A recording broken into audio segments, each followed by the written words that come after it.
Selamat pagi, siang, sore, dan malam. Kami dari grup POA 05 AWDA izin untuk mempresentasikan final project kami, yaitu Lab Production and Operation Analysis Lab. Berikut adalah materi-materi yang akan kami coba paparkan dalam presentasi kali ini, yaitu modul 1 forecasting, aggregate planning, estimate proses dan PS, material requirement planning, load assessing, dan penjadwalan mesin dan karyawan. Sebagai salah satu kasus yang dipaparkan dalam presentasinya adalah manajemen produksi dan operasi di La Famille Bike, yaitu merupakan suatu produsen yang mengkhususkan pada sepeda anak-anak berusia 7 hingga 10 tahun yang merupakan dengan skala internasional yang memproduksi sepeda dengan warna hijau dan kuning. Kemudian dalam presentasi ini mencakup mengenai modul perencanaan kontrol produksi utama yang mulai dari meramalkan permintaan hingga penjadwalan mesin dan karyawan. Modul pertama forecasting atau peramalan, yaitu peramalan permintaan dan metode yang digunakan, yaitu yang bertujuan untuk memahami konsep dasar peramalan dan menerapkan model seperti dekomposisi deret waktu, rata-rata bergerak, hold dan winter, yang menggunakan data penjualan yang telah disesuaikan antara tahun 2019 dan 2021. Sebagai standar dan metrik, pola dan tren musiman dalam penjualan diidentifikasi. Kemudian akurasi dinilai dengan menggunakan MAD dan MAP dan MSC, serta tracking signal untuk mendeteksi bias atau sebagai signal error. Kontradiksi dan metode terbaik, meskipun dalam data ada tidak konsisten dalam nilai tracking signal, itu dapat didefinisikan sebagai metode dengan kesalahan terendah, sehingga dapat dijadikan sebagai metode yang paling cocok untuk peramalan. Modul 2, aggregate planning, yaitu merupakan perencanaan agregat dan strategi produksi. Hal ini bertujuan untuk menyeimbangkan kapasitas produksi dengan permintaan yang berubah-ubah, mengoptimalkan penggunaan tenaga kerja dan peralatan untuk minimalkan biaya. Metode yang dievaluasi adalah rencana persediaan nol atau Zero Inventory Plan, rencana tenaga kerja atau CWP atau Constant Work Plan, strategi campuran yaitu lembur, kemudian plus pesanan kembali, kemudian strategi campuran lembur dan alih daya. Dalam data yang dipaparkan, pilihan terbaik yaitu terdapat pada strategi campuran overtime dan plus back order yang menunjukkan biaya terendah yaitu sekitar 26 juta 21.140 rupiah, sehingga menjadi strategi yang paling ekonomis dan efektif. Selanjutnya dilanjutkan oleh rekan saya. Kemudian saya akan menjelaskan mengenai modul 3, 4 dan modul 3 dan 4 yaitu assembly process dan MPS.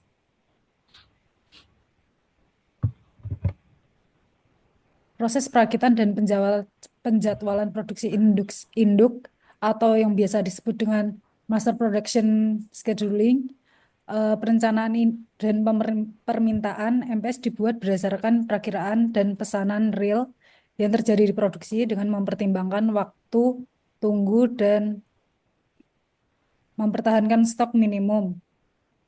Hubungan antara peramalan, perencanaan, dan MPS, perkiraan tersebut dimasukkan ke dalam perencanaan agregat, yang pada gilirannya memandu MPS merinci penjadwalan produk jadi untuk menjamin fleksibilitas dan kepuasan pelanggan. Fluktuasi antara perkiraan dan pesanan aktual menunjukkan perlunya peningkatan dalam perkiraan dan komunikasi dengan pelanggan. Modul kelima yaitu Material Requirement Planning atau MRP. MRP atau disebut dengan perencanaan kebutuhan material bertujuan untuk menerjemahkan MPS ke dalam kebutuhan material tertentu dengan mempertimbangkan struktur produk, waktu tunggu, dan stok pengaman untuk menghindari penundaan. Pentingnya dan hubungan dengan MPS adalah MRP sangat penting untuk mengoptimalkan stok dan menjamin ketersediaan komponen, sambil mempertahankan keselarasan yang berkelanjutan dengan MPS untuk efisiensi produksi. Sepeda ini memiliki struktur 6 tingkat, dan MRP merinci pesanan yang direncanakan untuk setiap komponen.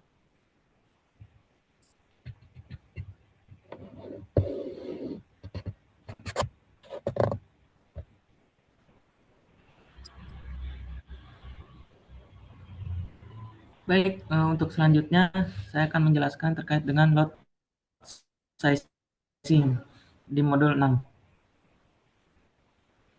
Load sizing itu ukuran base dan metode pengisian ulang. Tujuannya yaitu untuk menentukan jumlah pesanan yang optimal untuk meminimalkan biaya dalam kebijakan pengisian ulang dengan permintaan yang tidak pasti. Metode yang dievaluasi yaitu Silver Mill Heuristic, Part Period Balancing, Less Unit Cost, dan Weiger-Witten.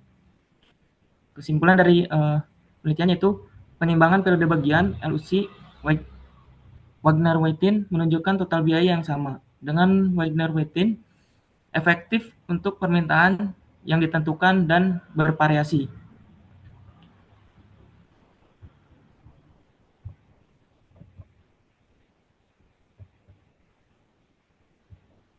Kemudian modul 7 dan modul 8 yaitu penjadwalan mesin dan karyawan.